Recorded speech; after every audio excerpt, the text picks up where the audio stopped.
All right, brother. I got some things to share with you all about the revival Brother Dale's in. How many golfers we got in here? Golfers that play golf. One. Brother Mike, didn't you play golf? I used to. Well, the reason I'm asking or saying that, and I'll go ahead and do this while it's on my mind. I got this in the mail today, and they're going to have the Associational Golf Tournament. It's going to be held Saturday, June the 5th at 8 a.m. It's a shotgun start at Miller's Memorial Golf Course. The cost is $40 per person, and it said for more information or to sign up, it says call the associational office. So for any of you all that might be interested in, I'll make sure that Brother Dale announces again Sunday in our worship service. In regards to the revival, Brother Dale told me that the crowds have been really good, and he said the altar has been pretty full each night. And then he shared with me they had one man saved. Well, this man was supposedly, he thought he was saved because he said something to them about he wanted to join the church by a promise of a letter. And he said, Brother Dale said after he went home, the Lord got to working on him. Said he called up New Harmony's preacher, and he said, you know that letter I told you about, from another church of like faith? No, he said, yeah. He said, forget it. He said, I'm as lost as an Easter egg. He said, there ain't no need of you worrying with that letter. And he said the preacher led him to the Lord over the phone, so now instead of a letter, he's going to get baptized. So anyhow, that the Lord works in mysterious ways. But I told him I'd share it. Also, here it is. I got some prayer requests. That thing don't work. Darren Generette, Russellville, Arkansas, is that correct? All right, he's supposed to have surgery Friday for thyroid removal. Okay.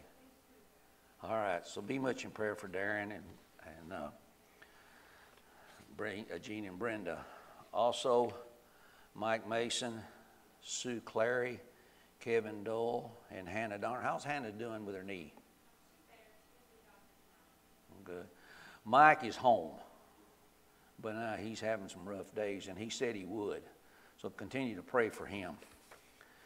The family of Kent Keegans, of course, Mike Mason. Also, I don't know if you all heard this, and Evelyn, you tell me if I'm right on this. Scott, what's it? What? Scott Jones. Now, my understanding is this fellow used to work for Country Chevrolet, and he went to work out here at the trailer place on 641. And the other day, or the other night, I don't know what shift he worked. I guess they work straight days. But anyhow, he got on his bicycle to ride home, and he got run over. Killed him instantly. So be much in prayer for that family. I don't know if any of y'all know Edsel Beal or not. He used to run the front-end alignment place there in Benton, right across where the railroad tracks used to be. He's lost a grandson. So remember that family. We got several unspoken requests. Are there any others in here that's got any unspoken requests? Raise your hand. All right. Of course, Brother Mike Mason and Brother Dale at Revival. We have another unspoken, our church, Mike Mason, Maddie Calvert, our first responders, and pray for our nation. Also, Evelyn was telling me that she was watching First Edition with all this stuff that's going on in our country today, and the stuff that our law enforcement and our fire and rescue and our EMTs are having to deal with, a lot of them are leaving. It's like a rat leaving a sinking ship. They said they're just tired of it. They're tired of being shot at, thrown at. They can't do their jobs. And this one young lady that was a paramedic, she had a lady that was trying to help, bit her on the cheek, and she had to have plastic surgery and all that, and she still has a scar. So this woman clamped down on her. She was a better person than I would, because that woman would have wore dentures after she done that. She wouldn't have to worry. She might have gummed them to death, but she wouldn't have been able to bite them. All right. On this prayer guide, this has been updated. Brother Dale said he would leave one here on the pulpit podium. Unspoken. We want to remember all that. And we've got a lot of new guests. We've got several people coming to the church now. I don't know if you've all noticed it or not, but we've had several. And we also have been having a lot online guests that are visiting for the first time, and a lot of them are now kind of making it a regular thing of watching our services on Sunday morning and Sunday night. Of course, Mike Mason, George Locker. I think his surgery on his back's tomorrow. Oh, is it today? How did he do? You know, Laura? You haven't heard? Well, I had a piece of paper said something Friday, so I was assuming it was tomorrow, but it was today. Okay.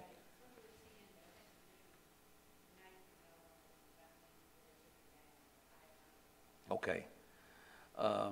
Mary Beach, of course, Marcia and Harold Fennel.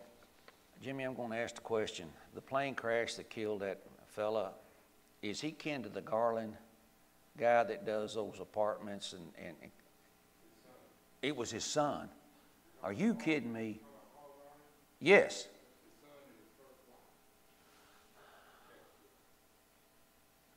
Oh, man.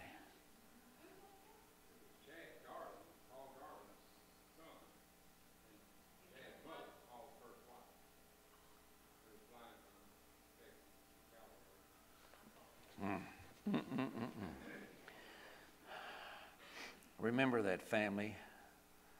Novella Pace, Mammy Joe Nemo. I don't know what's going on with Mammy Joe. Oh, the shingles. Okay.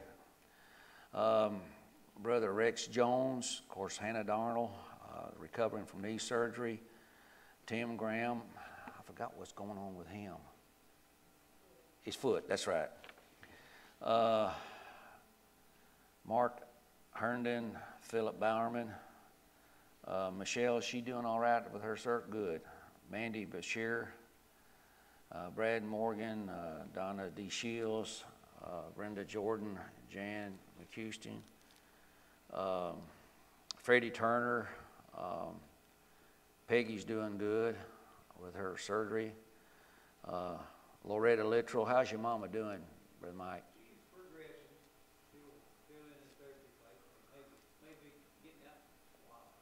Okay. I'm just going to hit the ones that he's kind of gotten in bold black. Of course, Mitch and Joyce Hill, Billy Crittenden, Brother Rodney and Miss Gail. I think she was supposed to go to Nashville to see a specialist or something. I ain't figured out what. Do you know what it was, Linda, that she went for? Is there kidneys?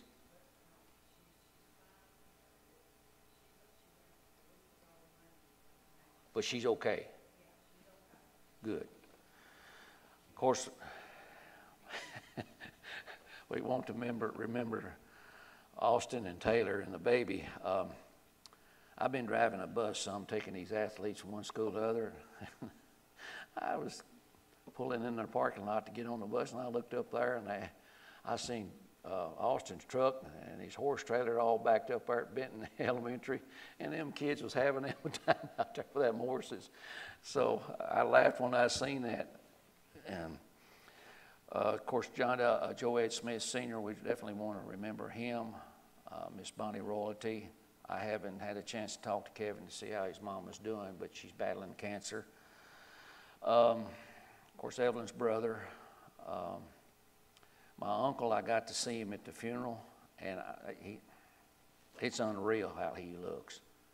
He looked better now than he's looked in a long time.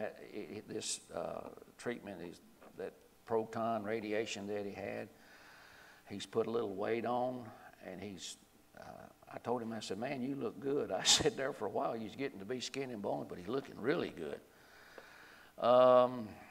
Mary Ruth Davis, Mike Humphrey. But we want to continue to remember our Sunday school teachers, our youth ministry, and then while I'm on that right there, I just talked to Jamie before I come in.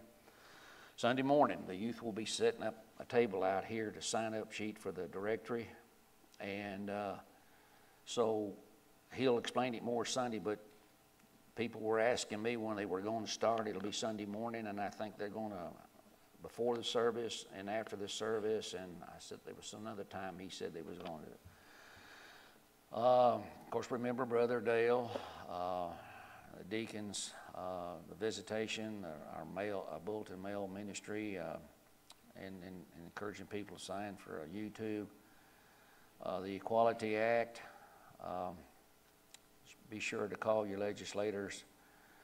Of course, the shootings we have been having here. Remember our Blood River Association and churches, the disaster relief, the unconcerned, the Oneida, Jason Littrell, Dylan Reed, Brent Humphrey, Tommy Martin, all our other military and our veterans, our first responders, Kayla Garrett, Don Henderson, Jason Lane, Rachel Lane, Carl Lovett, Joed Smith, Janice Smith, Jeff English, Nathan Antonites, Brandon Gibbs, Anita Peeler, Abby English, Hannah Darnell, Christy Monroe, Laura Wisterfield, Madonna Edwards, Dalton Henderson, Taylor Henderson, Vicki Harrell, Christy Baker, Missy Dawson, Tasha Lane, Aaron Lane, Julie Lane, law enforcement, fire and rescue, EMTs, nursing homes, hospitals, and others, a nursing home, Ann Parker, Kara Darnell, and if I'm not mistaken, the nursing homes are open now. I think you can visit the hospitals. I ain't heard anything yet. I meant to ask Brother Dale about what the CDC guidelines are going to be since things are beginning to open up. Of course, Deborah Stone, Jean Lovett, Lou G. McGregor, Barbara York, Watkins, and Diane Gray, public teachers, school teachers, Stephen Flatt, Leslie Flatt, Travis Griggs, Danita Allen, Lee, Ann Kennis, Sasha Bennett, Shay Duquette, Jenny English, Susan Henderson, Kelly Phillips, Ronisa McWaters, Tiffany Morgan, Shelby Oakley, Tiffany Martin, Brittany Chambers, all teachers, drivers, bus drivers, staff, college students, homeschool students and teachers, and of course, the two that I mentioned that have died, Ethel Bill's grandson, and then this young man that got killed riding a bicycle. Jim McCoy family, Agnes Schaefer, Dan Parker, Michael Kennedy, Ronnie Connor, Ron Green, Francis Prather, Alfred P. Wee Cunningham, Charles DeRock, Brian Renfro, Brother Carl McNeil, Cindy Ashley, Marsha English, and Bill Stone. That's all that I have, and I'll put that there for Brother Dale. And are there any other things we need to be praying for before we get started in our service? Derek's father-in-law, Joey Olson, he heard from his biopsy, and he has stage 3 lung cancer. With his MS, don't think they ever do any surgery or chemo. I think he's going to see a radiologist maybe after radiation. What's his name again? Joey Olson, O-L-S-O-N. He may be on that prayer list. Let him do it.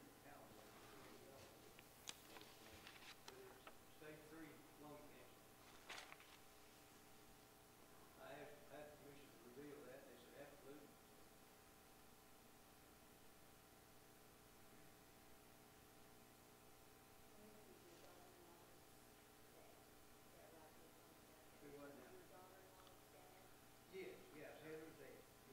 Okay, what's his first name again now? I ain't got my hearing aids in. Joey, Joey. Okay, I got it. Any others? And also, with things being evacuated out of Afghanistan, I don't know everything, Jason can't tell us anything, he says things are going crazy, or I guess they're moving a lot of stuff over there, a lot of stuff coming in over in Iraq, so Okay, I don't know, just remember that situation. all righty. All right. Any others? Brother Jimmy, would you lead us in prayer before we get started?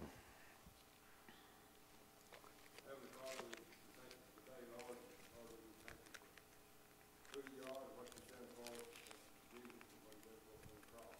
We praise you for this. Thank you for our church and church family. For our pastors and pray. You be with them as he's in his harmony, preaching the word.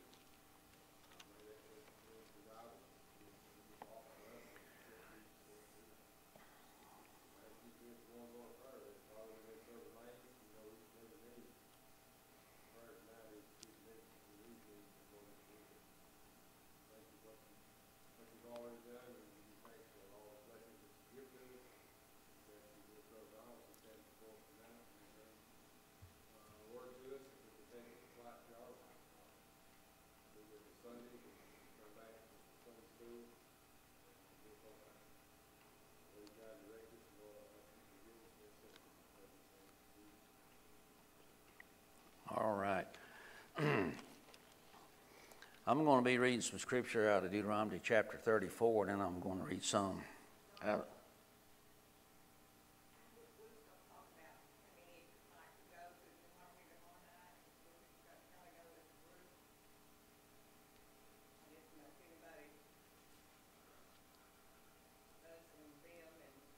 Anybody wants, who else?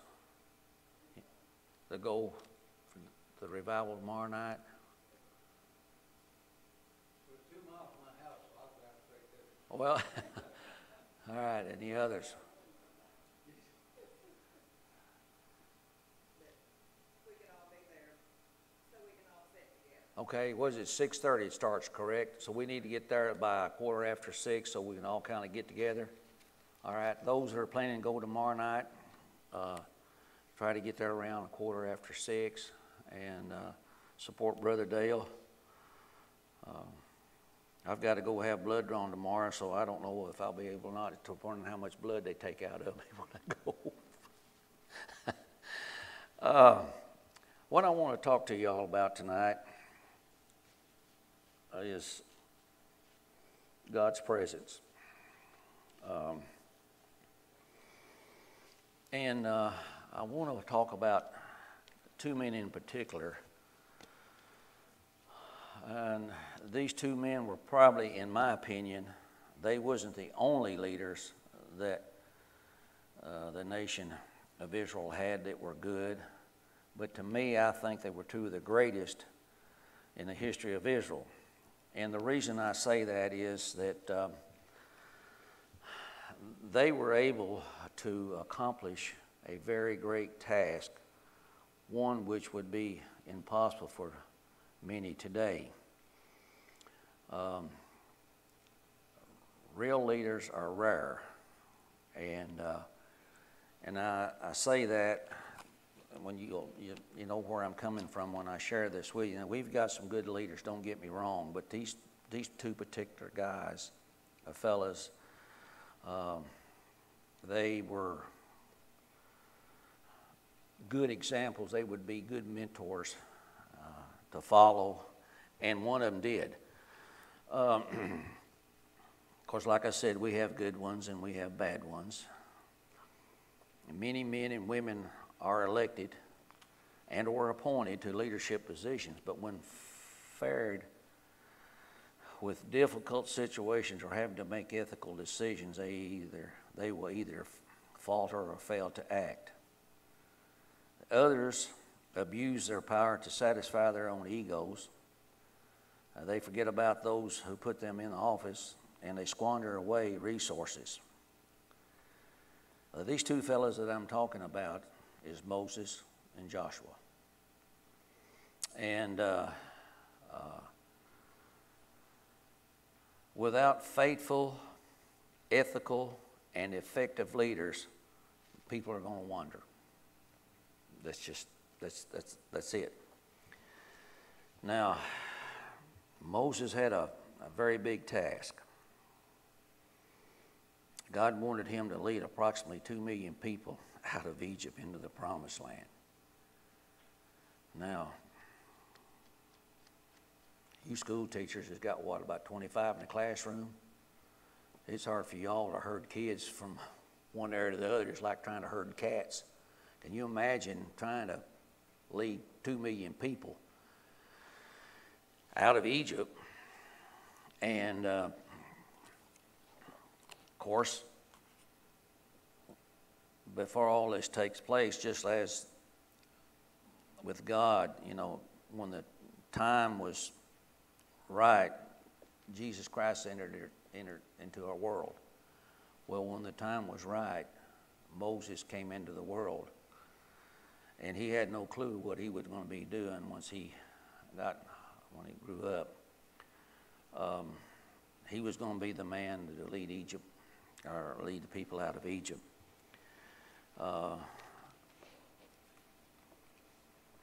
And when, of course, you know, he killed an Egyptian because of the Egyptian was in the process of killing an Israelite or Hebrew, and Moses stepped in. Of course, Moses fled to the desert, and while he was in the desert, he encountered God through the burning bush, and then he spent 40 years in the desert. And the reason he spent that 40 years there was God was fixing to use him to move the people out of Egypt. And he needed all the experience that he could get and to rely on God to get him to do this particular task. Now, when God tells Moses that he is going to lead the people out of Egypt,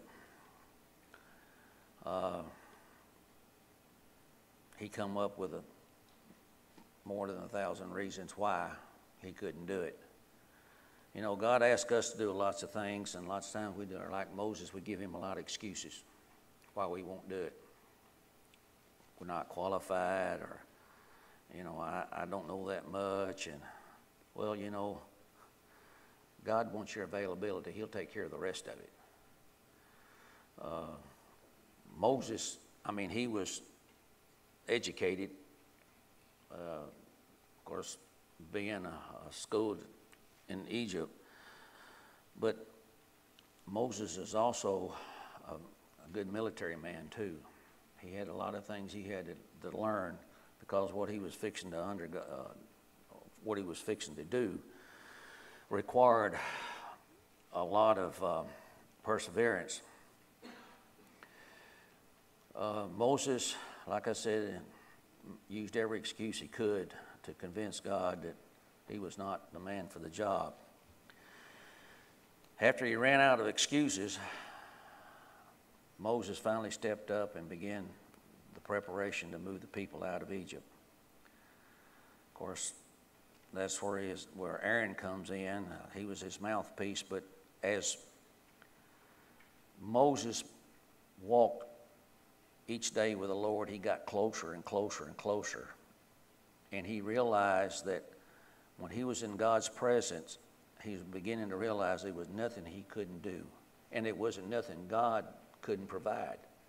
And so God wanted Moses to know that he would give him everything he would need and provide not only their physical needs, but he'd also provide for their spiritual needs. Now, the thing that Moses needed to understand through this whole journey through the wilderness is that he needed to be very obedient and faithful. And as they begin their journey, of course, you know the story, they sent the spies, and 12, they all come back. 2 give a good report, the other 10 didn't. Now, that upset God big time. And because of that, they began to murmur, and it upset God so much that he said, okay, we'll do it my way then. So 40 years they wandered in the wilderness. And I read somewhere in a commentary, had they been faithful and obedient, that 40 years would only took them 11 days to go into the promised land. It took them 40 years. And they didn't get there. They only got to the Jordan River, and then that's where Joshua comes in. But it just goes to show you what happens when you're stubborn and disobedient.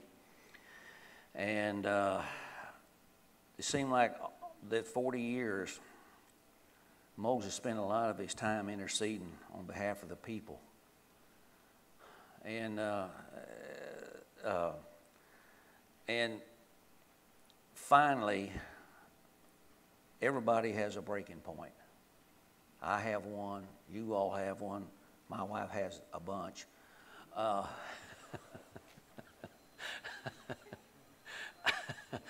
But Moses disobeyed God. And when he did, of course, he realized it. And as a result, Moses was not permitted to go into the promised land. He worked awful hard. That was 40 years while they were in the wilderness. While they were there, you know, God gave Moses the 10 Commandments.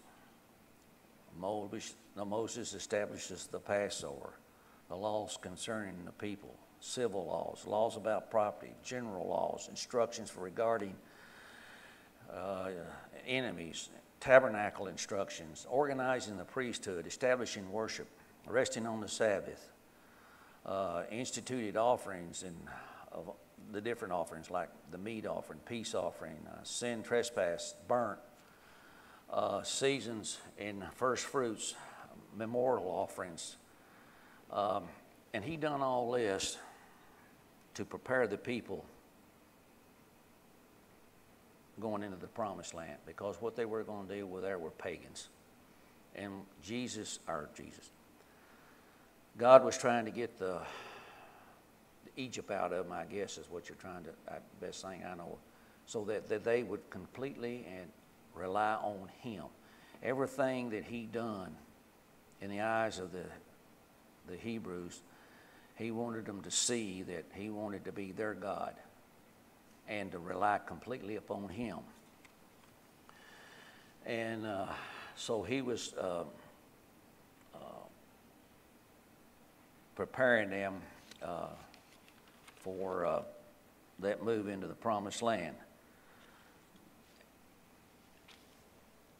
But because of his disobedience, Moses never had got to the Jordan River, and that was as far as God would let him go. But God did allow him to see it. And I'm sure it saddened his heart.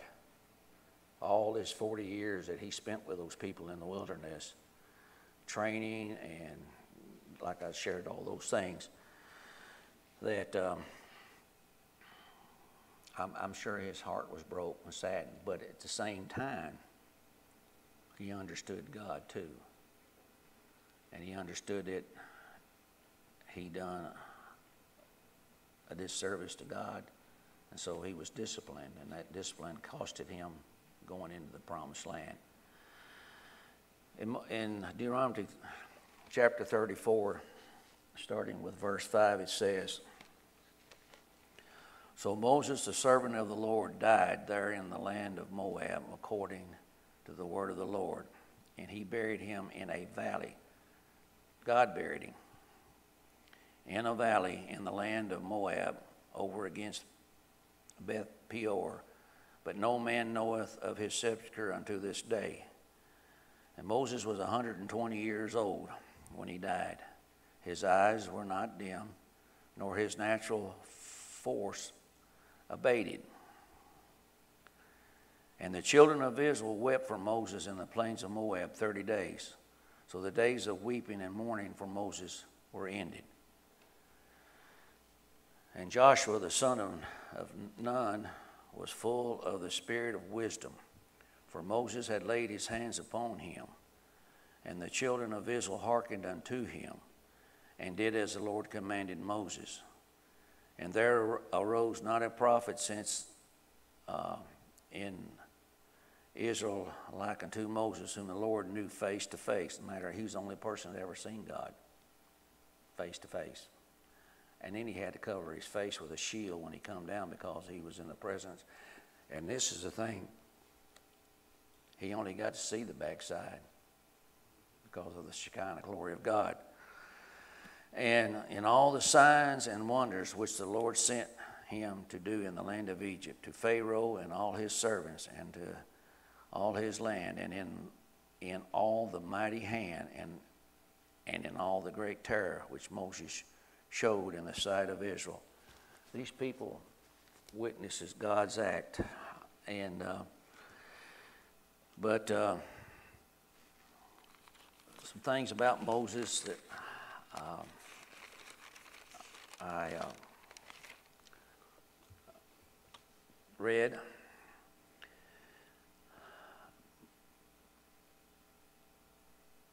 Because of God's presence in Moses' life, Moses went from a shepherd to a national leader.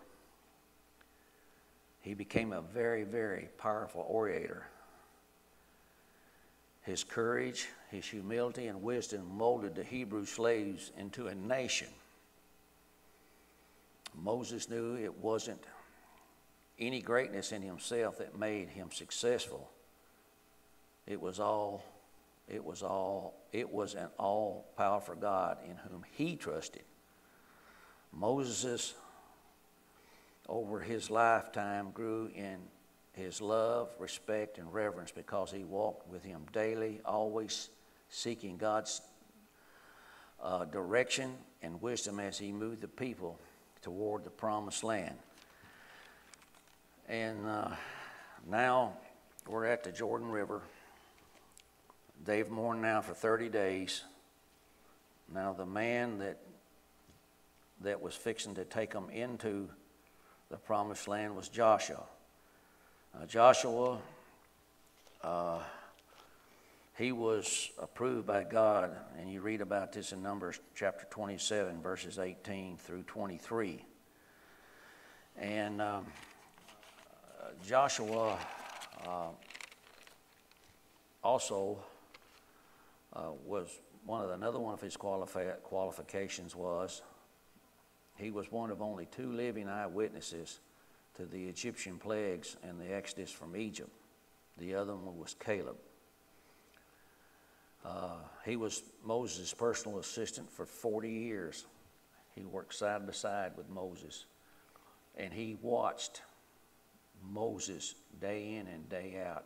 And he seen Moses' commitment to try to keep the people focused on God and the things that I shared with you earlier.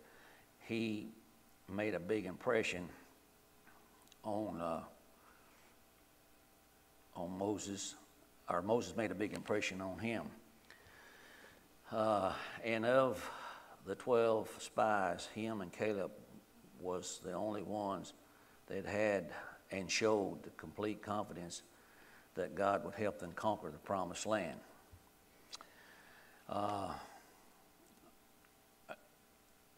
Joshua was a very well-prepared individual. We think that Moses' task was great, and it was. But think of what Joshua's task was. He had to get them across the river. And at this particular time, the people in the promised land, the pagan countries and all, had gotten wind of how the Hebrews were moving. And they got wind of knowing that they served a mighty God. And just as the plagues showed the Pharaohs and the people of Egypt how powerful he was, the Jordan River was at full capacity. And he parted that river, and they went across on dry land. And but when they got there, and of course, I can see Joshua sitting on a rock, and I can see him looking over at Caleb, and I can see him shaking his head and saying, my, my, my, my. And so in Joshua chapter 1 and verses, I'm going to read all these verses, and I'm going to focus on verse 5 just a minute. It says, Now after the death of Moses, the servant of the Lord, it came to pass that the Lord spake unto Joshua the son of Nun, Moses' minister, saying, Moses my servant is dead. Now therefore arise. The morning's over with, 30 days. Let's get to business. Go over this Jordan, thou and all this people, unto the land which I give to them, even to the children of Israel. Every place that the sole of your feet shall tread upon, that have I given unto you, as I said unto Moses. From the wilderness and this Lebanon, even unto the great rivers, the rivers Euphrates, all the land of the Hittites, and unto the great sea toward the going down of the sun shall be your coast.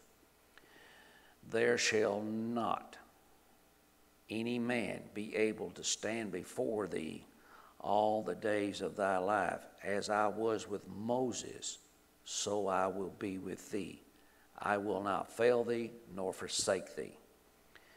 Be strong and of good courage, for unto this people shalt thou divide for an inheritance the land which I swear unto their fathers to give them.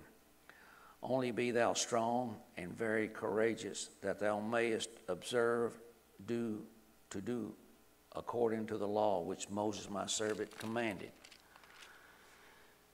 Turn thee not from it to the right hand or to the left, that thou mayest prosper whithersoever thou goest. This book of the law shall not depart out of thy mouth, but thou shalt meditate therein day and night, that thou mayest observe to do according to all that is written therein. For then thou shalt make the way prosperous, and then thou shalt have good success. Have not I commanded thee? Be strong and of good courage. Be not afraid, neither be dismayed, for the Lord thy God is with thee whithersoever thou goest.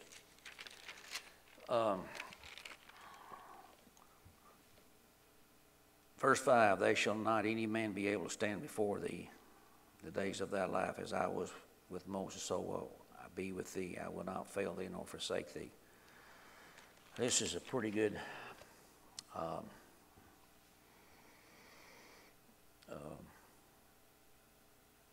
command that God told Joshua. He wanted them to understand that he would do for them just as he did for Moses. Don't worry about what you're fixed to encounter. Just do as I tell you to do, and don't disobey. You be faithful, and I'll take care of the rest of it. Don't worry about it. For us to succeed in life,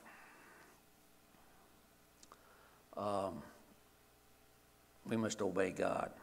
We must be faithful and obedient in reading and studying God's Word as we meet the new challenges, when we face tough situations, difficult people, and temptations.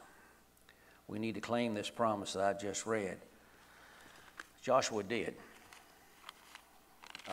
Joshua was a very spiritual individual, very strong. He had a good spiritual influence on the people of Israel. Joshua led this new generation, of course, because of them being stubborn and refusing to go into the promised land 40 years earlier. They took them 40 years, like I said, to get to Egypt out of them. And this whole generation that was stubborn and not faithful died out. So Joshua had to lead the new generation into the land of promise. And the thing about Joshua, he did it God's way. And the whole time that Joshua was the leader of the people of Israel, they done just exactly what God instructed them to do. In Joshua 23:11, it says, "Take good heed, therefore, unto yourselves, that ye love the Lord your God." This is the one thing that Joshua kept pushing in the people, to love the Lord your God. And he couldn't say it enough. He couldn't expound on it enough. And as he expounded on it, and the people began to look to him as they did to Moses, they had a lot of confidence in him. Joshua was a brilliant man. He was a brilliant military leader. And because of that, they done things that even today is just mind-boggling to me, how they were able to take some of the cities the way that they did. And in closing, this one verse of Scripture has probably been read many, many times. As a matter of fact, Brother Dale preached on this on the 21st day of April 20. And it says, "And if it seem evil unto you to serve the Lord, choose you this day whom ye will serve, whether the gods of your fathers served that were on the other side of the flood, or the gods of the Amorites, in whose land ye dwelt. But as for me and my house, we will serve the Lord."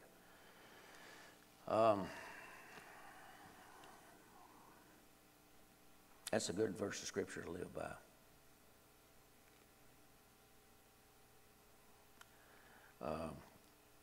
And if more people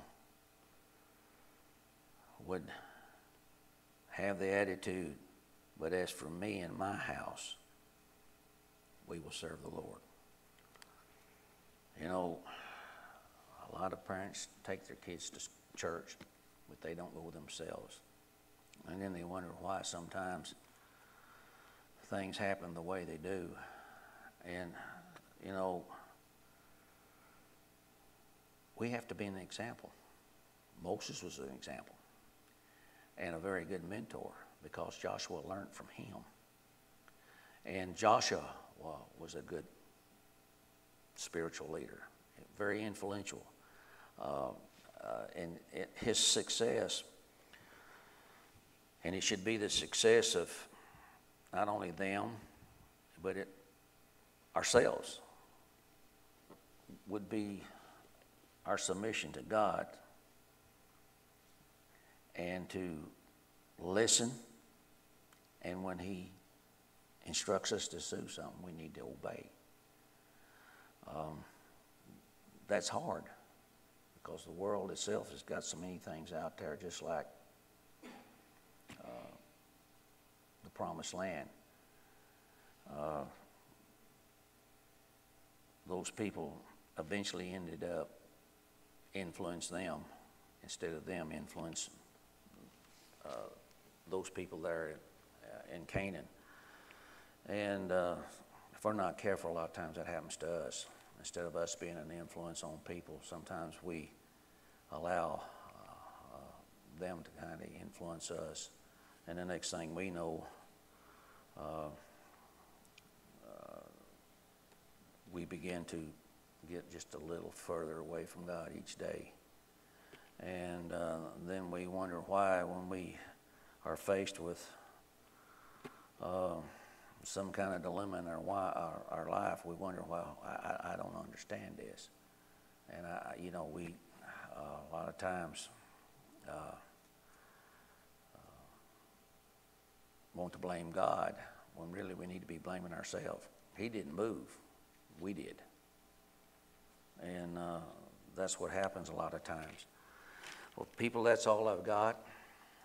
And I was going to try to make it short and sweet since the weather was going to be bad. I appreciate each and every one of you coming out. It's not a good afternoon to be out, but I do appreciate you all being here, and I hope you all got something out of this. I felt like God's being present in Moses' life and in Joshua's life. They accomplished, to me, two of the toughest tasks that anybody could attempt to do. I just can't imagine moving 2 million people. I can't imagine. We've got one man and we can't get 50 states to agree on anything. and I don't know how many millions in the United States right now, but it ain't 2, I know that. And so I told Evelyn, I said, it's just amazing what a man can do if he's in God's will and if he is being obedient and submissive, what you can do. And if you've got that influence, spiritual influence, you live it, you walk the walk, and you talk the talk, you walk the walk. A lot of people don't do that. They do the talking, but they don't do the walking. And a lot of times that's a hindrance to God. Does anybody got any questions or comments? Anybody?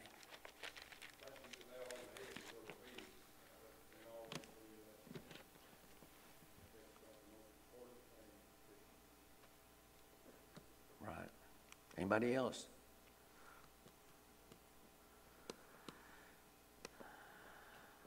We could sure save ourselves a lot of headaches if we spend a lot of time in this book.